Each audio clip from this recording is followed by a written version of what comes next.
Hi und herzlich willkommen zurück hier bei Deadly Premonition 2. Und ja, ich bin jetzt extra nochmal hier hingefahren, aber irgendwie, ja, war die Tante nicht mehr da. Toll. Habe ich es anscheinend verkackt, denke ich mal, glaube ich mal. Muss ich mal ganz kurz gucken. Alligator kann ich erst da machen. Kühlhaus wäre so der nächste große Anlaufpunkt. Ja, das kann ich erst machen, wenn ich die Alligator gemacht habe. Zutaten. Zuckerrohrplantage. Belohnung, Fragezeichen. Erster Fetisch. Ja gut, da haben wir noch nichts weiter. Könnte ich mir das irgendwie markieren?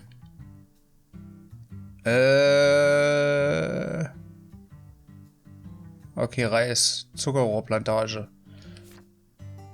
Konnte ich nicht auch die Map... Okay, dann mache ich die Map mal hier. Ja.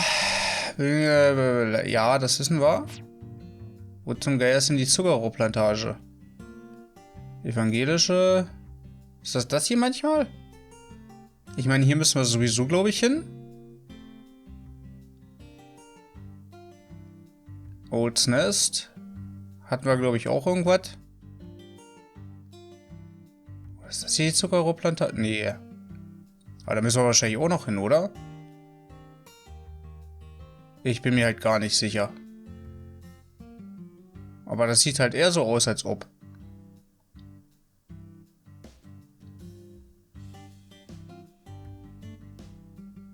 Aha, aha. Ja, okay, okay. Ich gucke bloß mal hier wegen Öffnungszeiten gerade. Ah, Quark. Hier hinten. Ja, möchte ich. Also ich wollte das ja eigentlich... eigentlich nicht unbedingt machen. Wo habe ich denn jetzt meine Markierung? Die ist da hinten. Dass ich hier so den Nebenscheiß mache, aber dadurch, dass die Zeit ja jetzt hier nicht so wirklich schnell vergeht und wir auch für Fetisch... für unsere Fetische, glaube ich, mal Gummi hier, oder ein paar Gummi, weil da ein bisschen was verbessern wollen, noch so ein bisschen Materials finden müssen. Ich hoffe einfach, wenn ich hier so, naja, am Wegesrand ein bisschen rumfahre, dass das schon irgendwie was aufploppt oder ich da irgendwas finde. Mal gucken. Und wie man vielleicht hört, hätte ich auch nicht gedacht, dass ich innerhalb doch recht kürzester Zeit krank geworden bin. Das war jetzt innerhalb von 2 Tagen. Wo ich dachte, super, jetzt hast du angefangen. Reden? Hey Zach, it looks like we were right on the money. Tracing the San Rouge distribution route led us right to Louisiana. You know what that means. We've got a hot hand, and Lady Luck's given us far more favor than she ever has before. We just happened to hear news about Lisa's murder while sitting in a bar during our vacation in New Orleans. That certainly wouldn't have happened if we had stayed in D.C. They would have given the case to another special agent, or maybe even to the state, and then we never would have found it. Okay. Ich wollte bloß mal testen, ob ich hier auf die Fresse fliege, wenn ich hier auf dem Rasen rumtüdel. Okay. Nee, aber hätte ich dann auch nicht gedacht und dachte so, ja super, jetzt bist du gerade mal, hast gerade mal in der Session gespielt und dann musst du schon wieder Ewigkeit Pause machen. Das Gute ist, frühmorgens geht es mit dem Wohlfühlbefinden immer noch einigermaßen, deswegen konnte ich nochmal, nee. Achso. Geht's mit dem Wohlbefinden noch einigermaßen, deswegen dachte ich so, jo, dann kann ich nicht hier eigentlich hoch? Ja, kann ich hoch. Machst du das einfach mal. Soll das da so? Okay. Und probier's mal aus. Wie lang es geht, wie weit es geht. Ja. Wer sind Sie? Ist doch hier Zuckerrohrplantage, hoffe ich einfach mal. Warte mal, ist das? Lull. Okay, Glück muss man haben. What do you want, Peckerwood? Ja klar, reden. Was willst denn du? Ich bin Special Agent Francis York Morgan.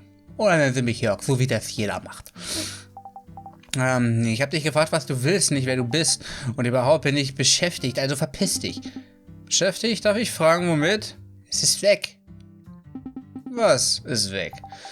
Mein Püppchen. Ich kann mein Püppchen nirgends finden. Lass mich raten, wir müssen in dem komischen Kuriositätenladen da wieder eine Puppe für die kaufen. Okay, was war denn das für eine Puppe? Mein niedliches Püppchen war das. Wir waren unzertrennlich und jetzt ist es plötzlich weg. Die Kleine war immer bei mir. In guten wie in schlechten Zeiten, war sie stets an meiner Seite. Und jetzt ist sie einfach... Was soll ich jetzt bloß... Jo. Du bist doch vom FBI. Hilf mir gefälligst zu suchen. Na los, mach dich auf die Suche. Was stehst du hier noch rum? Finde mein Püppchen und bring sie mir zurück. Wird's bald. Als Belohnung, ja, darfst du mit mir machen, was du willst. Na? Du willst mich doch, oder? Mein Püppchen, mein süßes Püppchen. Du hast recht, Zack. Das gleiche habe ich auch gerade gedacht. Dieses Püppchen, von dem sie redet. Gut möglich, dass Lisa damit gemeint ist. Wenn dem so ist, müssen wir nur den Fall vorantreiben, dann findet sie sich... Ja, natürlich. Will ich den Zusammenhang jetzt auch gerade bringen. Finde mein Püppchen. Toll. Toll. Ich wollte auch eigentlich bloß... Reis. Also komme ich hier überhaupt hin? Ach so, das ist... Ja doch, Zuckerplantage? Ja, nee. Das ist Zuckerplantage. Okay, die haben gar keinen Bock. Was ist mit ihm hier? Er hat auch keinen Bock. Da ist irgendwas Rotes. Ja, gut, mit dem Alligator sollten wir uns vielleicht noch nicht anlegen, ne? Das könnte ein bisschen... Was ist das denn? Zuckerrohr... Bin ich doch richtig? Zuckerrohrwurzel. Wegwartenblüte. Man sieht den Scheiß halt auch gar nicht, ne? Aber ich sollte ja Reis eigentlich holen, oder? Besorgen Sie Reis in Zucker. Okay, wir sind aber auf jeden Fall richtig. Aber ich muss halt Reis besorgen. Wo soll ich denn hier Reis herkriegen? Kann die mir nicht... Ah, die wird mir bloß wieder zulabern von wegen meine Puppe. What do you want, Peckerwood? Leider nein. Leider gefälligst weiter. Weil eine Einladung... Ja, danke.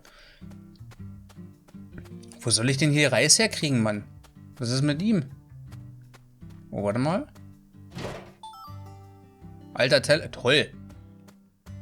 Ich latsche hier nicht eine halbe Stunde rum, um hier irgendwie Reis zu finden. Also, Plantage war schon mal richtig. Eichenwurzel.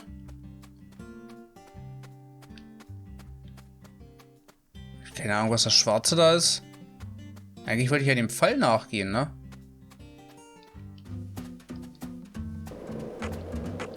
Ich finde es übrigens sehr beeindruckend, dass der mit seinem Skateboard auch über Rasen fahren kann, ne?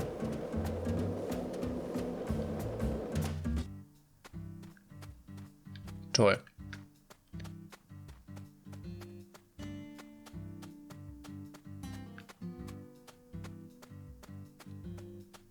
Und ich weiß halt auch nicht, wie Reisfelder aussehen. Ich meine, wenn ich hier nichts finde, dann... Kann ich eigentlich hier rein? Nö.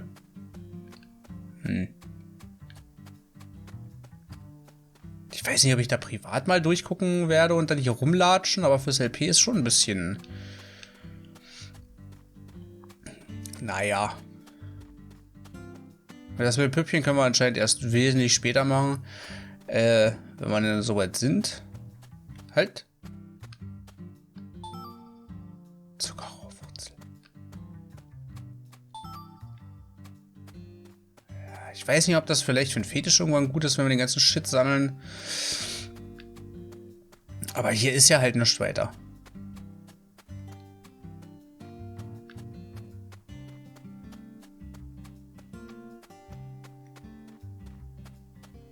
Toll.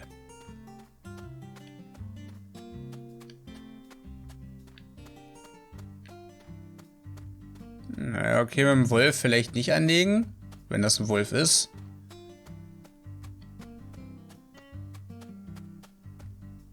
Außer die fangen Stress an, ne? Das ist was anderes. Ja, super. Hat sich voll gelohnt. Frage ist... Ach so, scheiße ist ja. Ja, warte mal kurz. Okay. Dann würde ich fast mal sagen, wenn die hinten in der Ecke sind... Der Püppchenmeister... Ich gibt's keinen Reis, Mann. Okay, was ist das? M04. Okay, M04, dann... Das ist ja wieder am Arsch der Welt. Was ist ein M16? Ach, der Alligator. Okay. Und warum...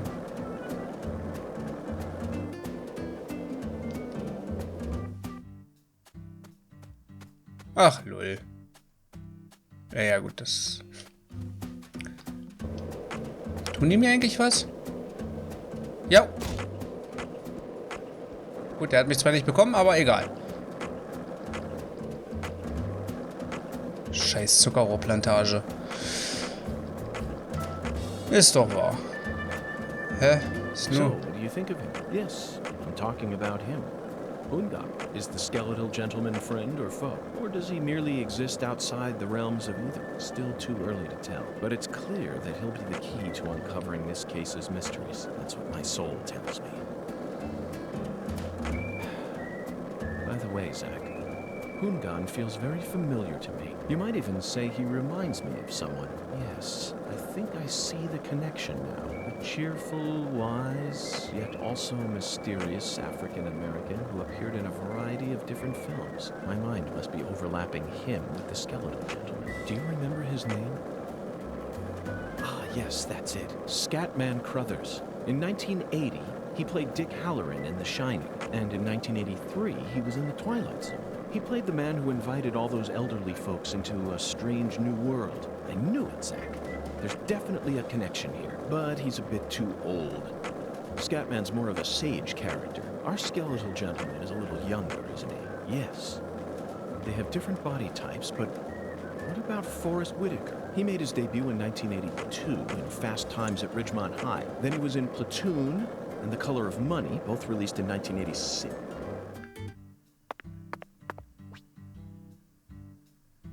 Ja. Weil das ist mir, wo ich hingefahren bin, schon mal aufgefallen, aber das bringt mir halt hier gar nichts weiter, ne? Dass ich da unten drunter durchkriechen konnte. Ja, super. Und ja, er ist halt ein riesen Filme-Fan. Aber irgendwie, dass der bei allem und jedem quasi eine Verbindung irgendwie sieht, ist ein bisschen komisch. Ja. The streets in New Orleans were a mess. All busted up and undergoing maintenance. The city was built on a swamp, so the ground is soft. All it takes is some heavy rain to cave it all in. There were also a lot of places where large tree roots were pushing up parts of the asphalt and the sidewalk. Those bumps were dangerous even when we still had our car, remember? But this town is... Hä? Hä? War das ein Maulwurf oder was soll das eingegriffen haben?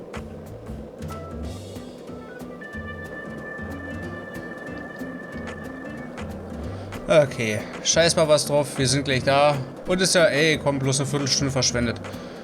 Jetzt haben wir eine halbe Folge fürs Rumdatteln draufgegangen. Toll. Aber sorry, wenn da halt kein scheiß Reis ist, Mann.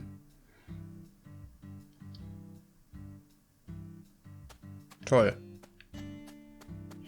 Gut, dann gehen wir mal wirklich jetzt dem Fall nach, ne? Wird langsam Zeit. Tachchen, Sheriff. Was geht ab? Mr. York, that was mighty quick. The special agent does it again. You sure don't waste any time. I bet my CLG's got a lot to learn from you. By the way, Mr. York, looks to me like you aren't packing anything. I was on vacation in New Orleans before I happened to stop by here. Well, shoot, that won't do. Here. I got something I think you'll like.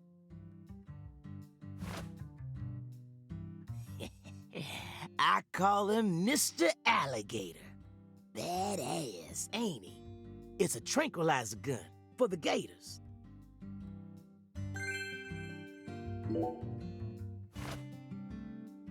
And with this, you won't have to worry about any expensive roaming fees. Might take you a while to get used to them, but you'll get it.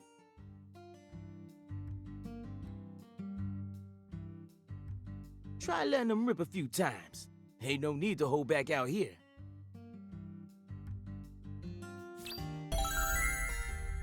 Toll, ich dachte, wir könnten jetzt den Fall weitermachen, aber gut, wir haben erstmal eine Betäubungswaffe.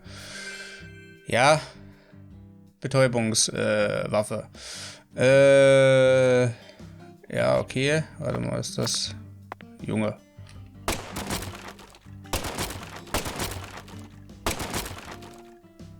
Oh, ich lade mal Spaß aber nach. Okay. Easy. Aber gut, vielleicht können wir dann doch ein bisschen was schießen. Now this is an intriguing weapon.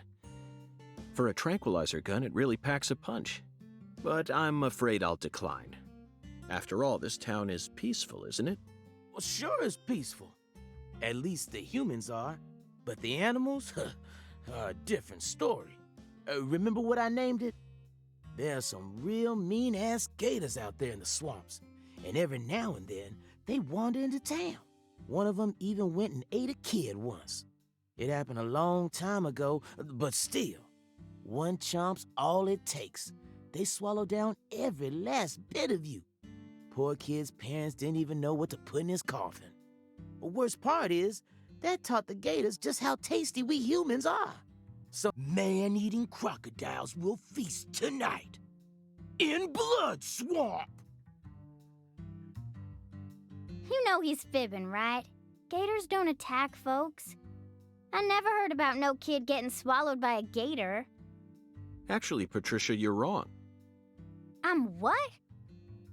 Alligators do attack people, and it could happen in any town. Huh? Alligator, 1980. Directed by Louis Teague.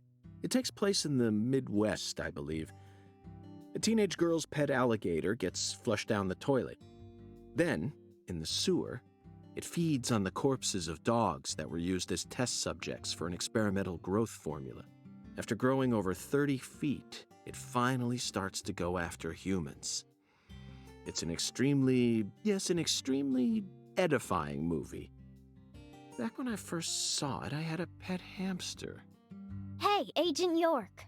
What's your first order of business? You're in charge now, remember? Well said, Patricia. I nearly lost sight of my true goal. Melvin, I couldn't help but notice the name on the side of that truck. This facility is connected to the victim, isn't it?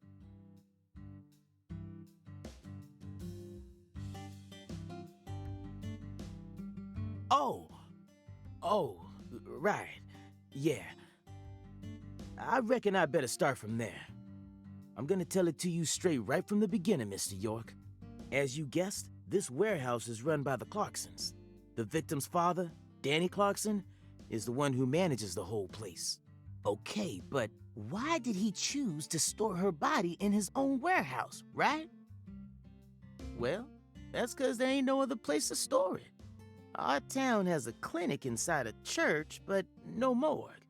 Whenever someone kicks the bucket, we just bury him in the graveyard right outside of town. But not this time. We got a murder on our hands this time. We need to give Lisa's body an autopsy and keep it stored, right? So we had no choice but to rent out a corner of this warehouse. I see. So that's what led to the ingenious choice to store the victim's body in a facility that her family owns. Anywho, this is where the real story begins. Truth is, a few days before you got here, Lisa's body went missing. Missing? Yeah. All of a sudden, poof.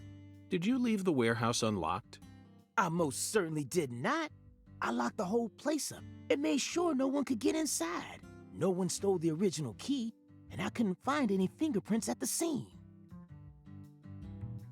So, in other words, this is a locked room mystery. The body of a beautiful young girl walks at mid... Hey! All right, CLG. Reckon I should have told you about this earlier when you first said you wanted to come here. It just didn't seem like the time or place as I remember. Anywho, how about we call it a day and head back to my office? You can go through all the files there. No, thank you. This is what I came to investigate. But Lisa's body isn't here anymore. That doesn't bother me one bit, Melvin. You see, I met a skeletal gentleman on my way here, and he was kind enough to give me an oracle.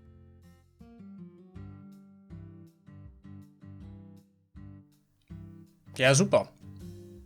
Aber, ja. Die Sache ist, ja, Leiche ist verschwunden. Dementsprechend kann es ja eigentlich nur einer sein, wenn die Originalschlüssel nicht entwendet wurden. Jemand, der dem Chef hier ein bisschen nahe steht oder er vielleicht selber. Weißt du, kann ja auch sein, dass er die eigene Tochter irgendwie... Wäre möglich.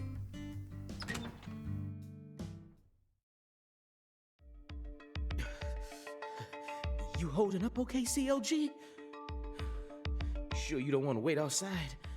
Ooh, I'll be fine, Daddy. Just make sure you don't take your eyes off of him. He's so selfish and inconsiderate. I'm still not convinced he's actually a real FBI agent. Look, he's talking to himself again. Zach, this is the ambiguous zero, the deep freeze. Let's hurry up and find that flying serpent, shall we?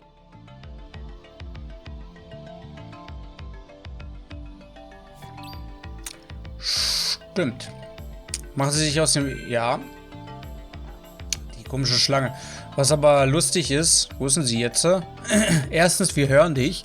Und zweitens, rumbibbern, aber dann bloß eine kurze Hose anhaben. Das gefällt mir ja.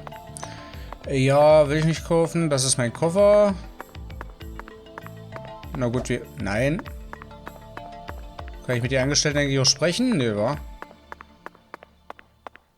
Aber wir heben jeden Scheiß mal auf hier. Forellenbarschuppe. Wenn wir schon mal hier sind. Good God Almighty. This place always gives me goosebumps, no matter how many times I come here. Yes, it's quite the fun house. Meat entertainment.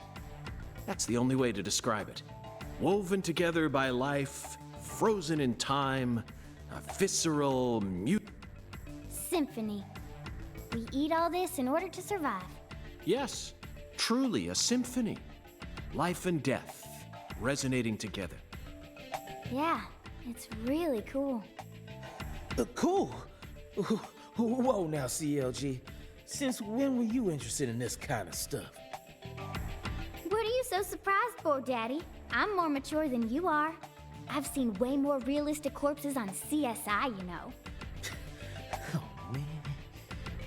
At first, Zach, I was shocked by the notion of storing a victim's body alongside food.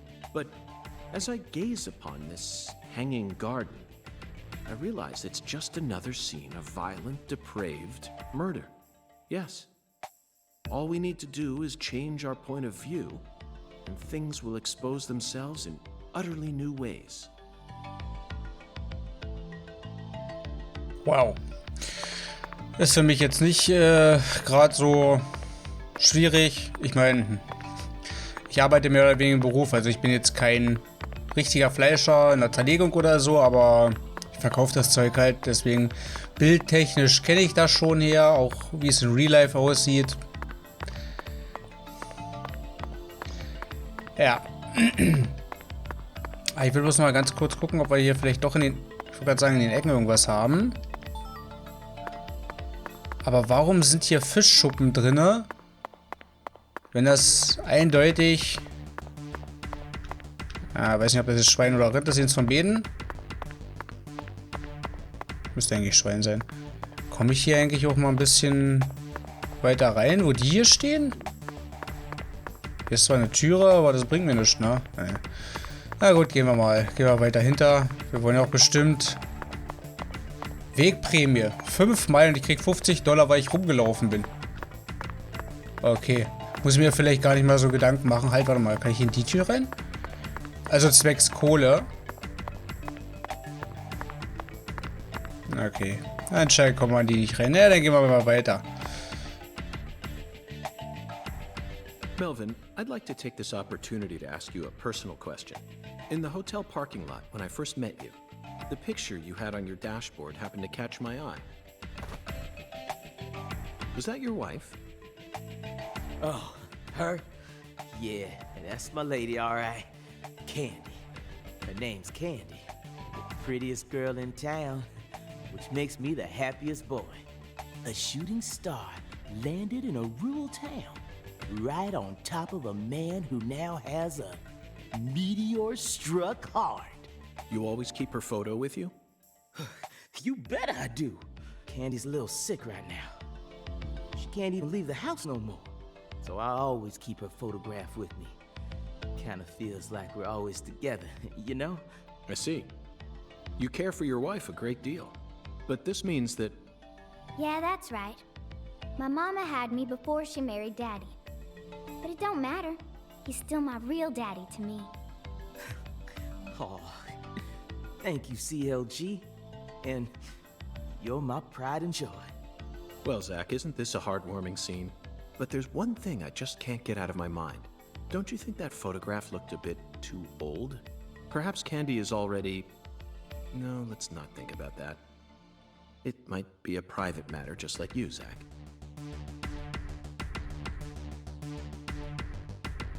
Möglich, aber darf ich jetzt hier auch reingehen? Yay. Erstmal in die Ecken wieder gucken, ne? Aber ist schon riesig, das Ding. Das sah von außen gar nicht so groß aus. Wieder eine Schuppe. Ne, Flusskrebspanzer, natürlich. Konnten wir nicht irgendwie auf unser Inventar auch zugreifen? Ist aber jetzt nicht wie. Ach, guck mal, hier ist die Karte. Okay, gut, dann weiß ich jetzt, welche Taste die Karte ist. The Tree? Nein. So. Unter die Gegenstände oder wegwerfen schnell. Ja, maximal. Ich wollte ja bloß wissen, ob sich... Wie viel haben wir denn? 12 von 30? Ob sich das stackt oder nicht. Wenn wir jetzt einzelne Sachen finden.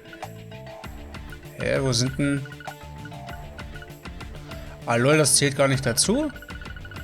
Weil ich hätte gedacht, alles was wir finden, kommt da halt auch. Oh.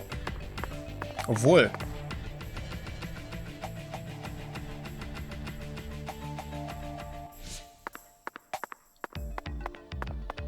Ich klatsche trotzdem so rum. Vielleicht wird es doch einzeln irgendwie aufgeschlüsselt, dass wir dann das nur haben für die Dings, ne? Forellen, ja, für... Hä? Okay. Hä? Ja, ich bin geduckt, aber was soll ich... Hä? Doof. Nee, vielleicht ist es halt wirklich bloß für... Warum auch immer die das Fedische genannt haben. Für unsere Verbesserung notwendig. Ich gehe da hinten gleich hin, wo es rot war. Keine Sorge. Nanu. Flusskrebsschere. Wer weiß, wozu es gut ist.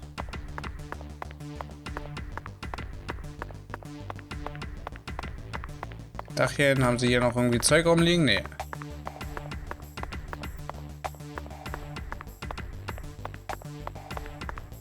Bin ich jetzt einmal hier rumgelaufen? Lol, anscheinend schon.